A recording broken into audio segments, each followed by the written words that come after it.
Noong nakaraan ay nabalita ang 37 points na production ni Carl Tamayo sa KBL. Pero ngayon ay bida naman ang kanyang longtime teammate na si Kevin Kiambao sa isang malaking media company sa Korea.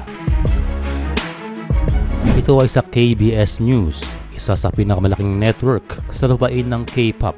킴바오가 원주 DB를 상대로 Ayon sa balita ay pinangunahan ni Kevin Kiambao ang Goyang Sono Sky Gunners para sa 2 consecutive wins and now scoring 31 points against Wonju DB sa isang overtime game. Yes, overtime, pero si Kekyo halos gumawa ng mga puntos sa OT o siya nag-take over para makuha ang panalo. Well, hindi rin biro ang confidence na yan dahil bukod sa crucial at pwede ka rin masisi kapag sumablay. Pero salamat sa tiwala ni coach at alam niya na din maaasahan si KQ katulad nung time niya nang siya ay nasa Lasal pa. Told me that go play ball and do your thing. Well, ayon pa rito sa KBS, the new age, the star is rising. He's hitting every shot. Kiambao is doing what he wants to do. Practice makes perfect.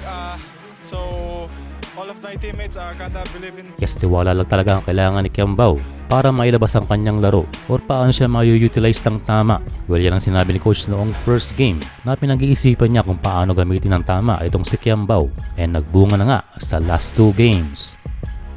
Well, hindi lamang sa KBS na balita itong si Kiambao, pati rin sa ibang network at sa maraming sports website.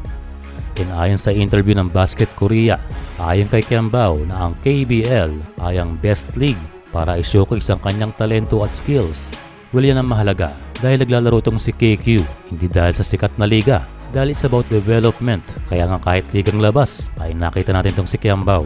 Pero he made the right choice playing para sa sono ng KBL, unang-una dahil magagamit siya and kailangan siya ng team.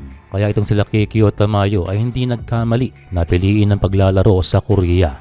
Tinawag namang hero ng Daily Sports Korea itong ating kababayan dahil nahabol ang 17 points na kalamangan ng DB at makuha nila KQ ang panalo. And well, salamat dito sa mga Korean media at napapansin ang ating mga kababayan lalo na sa kanilang mga talento na tumutulong sa pagpapasigla ng kanilang liga.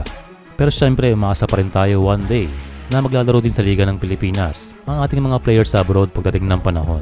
But for now, para sa development and syempre good income para sa kanilang pamilya, liga sa abroad muna ang kanilang priority sa ngayon. And sa ngayon din ay nakikita na ang pagbubunga ng sipag ni Kiambao and hopefully ay ma-translate niya rin ito sa ating national team. Yes, ibang competition pagdating sa international. Pero factor din talaga na mabigyan ng longer playing time ang ating mga players sa abroad at tulad nila KQ, Tamayo at iba pa. Ang mahalaga sa ngayon sila ay parte ng ating national team program.